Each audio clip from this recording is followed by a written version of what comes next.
More stories from Grandma's attic, Chapter 4, When Grandma Needed Prayer. Grandma, I said, I've lost the book that is due at the library tomorrow. Have you seen it? No, I haven't. Did you look all over your room? I've looked everywhere, I said. It just isn't here. I'll have to pay for it if I don't find it, and I haven't any money. What shall I do? We could pray about it, Grandma said. We'll ask the Lord to help us find it. I didn't know the Lord cared about library books, I thought. We were just supposed to ask for big stuff. Nothing is too small for God to care about when it involves one of his children, Grandma replied. We prayed about the lost book and I went to get ready for bed. When I turned back the covers, my book was under the pillow. Look, Grandma, I called. Here it is. That was a quick answer to prayer, wasn't it? Grandma came to my door and nodded her head. I'm not surprised. The Lord says, before you call, I will answer. He knows just what we need all the time. We didn't really have to pray then. The book was here anyway, and the Lord knew I needed it. Get into bed, Grandma said, and I'll tell you why we should always pray, even though God knows our needs. When I was a little girl, we always had family prayer in our home, and Pa expected each of us to pray. We were brought up to believe that God always hears and answers when his children call. But I was often a very stubborn child. There were times when I didn't want to do what I knew was right. The morning that I remember was one of those times.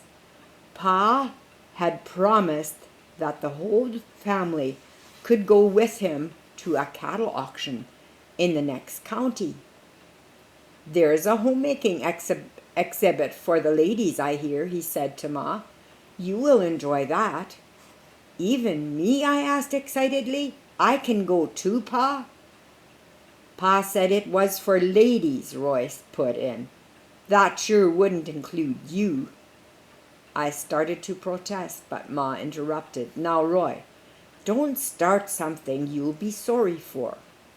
Of course that includes you, Mabel. Have we ever left you at home? I was excited, and I could hardly wait for the day to come.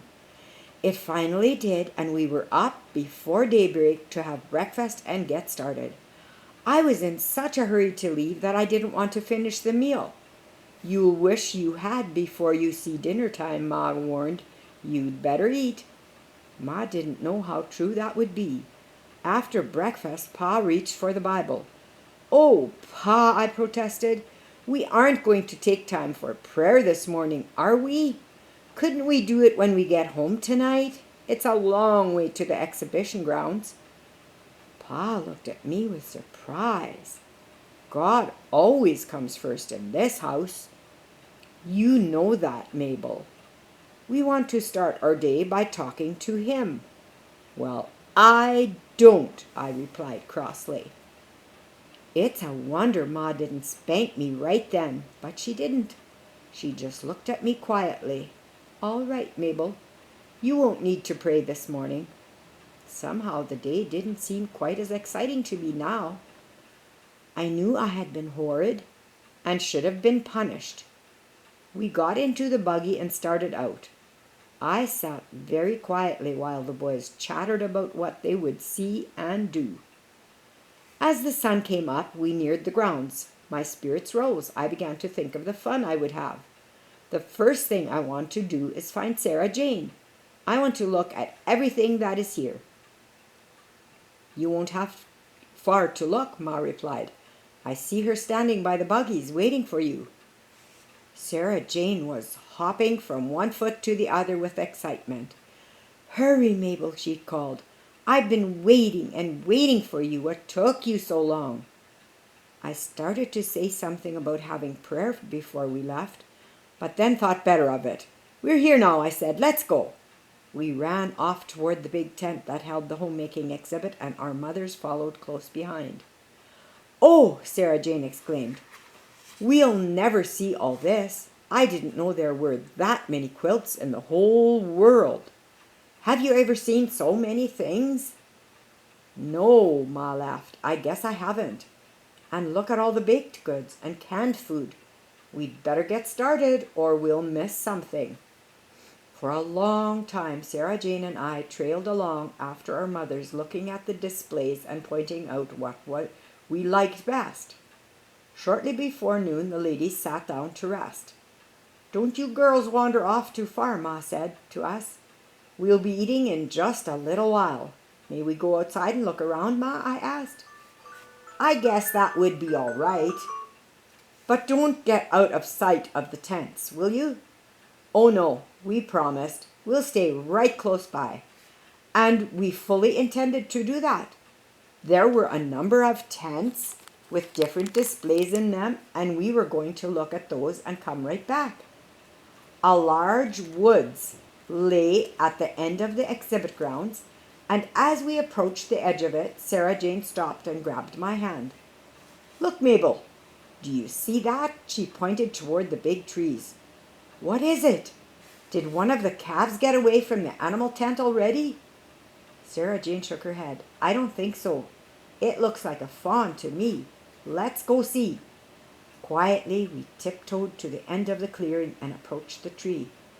It was a fawn, and it was watching us. "He doesn't seem to be afraid," I said. "He's not running away." Slowly, we walked toward the little animal, hoping that we could pet it. As we came closer, he turned and started into the woods. If he had run, we would have given up and gone back. But he walked slowly and let us keep him in sight. "Isn't he pretty?" Sarah Jane exclaimed. "I wish he'd stop and let us get closer. If we hurry any faster, I'm afraid we'll scare him." So, without thinking that we were in a strange woods, we followed the fawn for a long time. Finally, he disappeared from view, and we turned to go back to the exhibit grounds. "We've come a long way, Sarah Jane. I can't see the edge of the woods from here. What if we go in the wrong direction?" "You can't go in the wrong direction if you just turn around from the way you've been going," she said. And to prove it, she turned around and started back. I followed, assured that she knew how to get to the exhibit ground. Even though the sun was overhead by now, it was cool and shady in the woods. We walked on for what seemed like a long time. Then Sarah Jane stopped.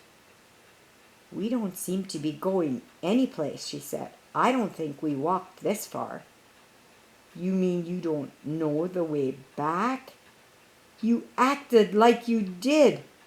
How come we've gone the wrong way if all we had to do was turn around?" "I guess we didn't turn around far enough," Sarah Jane admitted. "We'd better stop and think about it a minute." We stopped and sat down on a log. The woods didn't seem as friendly anymore, and I began to feel anxious. Sarah Jane looked around thoughtfully. "My brother says that moss always grows on the north side of trees." "What has that got to do with anything?" I asked crossly. "We don't even know what direction we came from. We could stand in the woods with our noses pointed north all day and never get out." "You don't have to be cross," Sarah Jane said. "I was trying to think of something to help us. What do you think we should do?" "I'm sorry," I said. "I'm getting sort of worried. Besides, I'm awfully hungry. It must be way past dinner time by now. Do you suppose they'll go ahead and eat without us?" "Probably," Sarah Jane replied glumly. They won't know we went away from the grounds. We're sure done to follow that fawn." We sat for a few more minutes, staring into the woods, then got up and started to walk again. Everything looked alike, and it seemed as though we had seen every tree in the woods. Look, said Sarah Jane in disgust. This is the same log we were just sitting on. We've just gone around in circles. I think we'd better stop and pray about it. The Lord can help us find the way back. Suddenly I remembered that I had stubbornly refused to pray that morning. Now that I needed help, I was ashamed to ask God for it. I was sorry that I had been so rebellious and foolish. You pray, I said to Sarah Jane as we sat back down on the log. Dear Lord, please send someone to find us, she prayed, or show us the way back to our folks. Thank you. Now what shall we do, she asked. Pa told us that if we ever got lost in our woods, we should sit still until someone finds us. Maybe we'd better do that in this woods too. I guess so. We didn't do much good moving around, so we'd better stay right here and let God send someone after us. I hope he doesn't send Roy, I sighed. He'd never let us forget it. Do you suppose we'd better add to prayer that we'd rather have Pa come? I'm so hungry I don't care who he sends, Sarah Jane whined. Anyone would look good to me right now. It seemed like we sat on that log for hours. We sang all the songs we knew and recited all the poems we had learned. As the shadows lengthened in the woods, it became harder to sit still, rather than trying to find our way out. Do you suppose we better remind God that we're still here? Sarah Jane asked. I don't think we need to. I'm sure he's already told our folks where we are. I wish they would hurry up and come then, Sarah Jane said. It must be almost night. Finally, both of us fell asleep. The next thing we knew, we were being picked up in strong arms and carried toward the exhibit grounds. I knew you'd come, I said to Pa. We asked the Lord to send someone. Did he tell you where to find us? Yes, I'm sure he did, Pa replied. And I'm glad you remembered to stay in one place. Pa, I said, I'm sorry I didn't pray this morning. I won't ever do that again. Pa hugged me, and I knew he had forgiven me. Soon we were back with our families. Were we surprised to find out that we had only been gone for about 2 hours? Girls, Roy said in disgust. They don't even know which way is which. We do so, I retorted.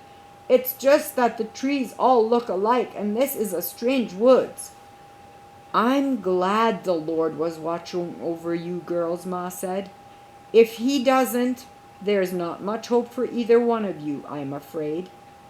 We ate dinner and spent the rest of the day close to Ma. Even though the Lord knew where we were, I was certainly glad we could pray that day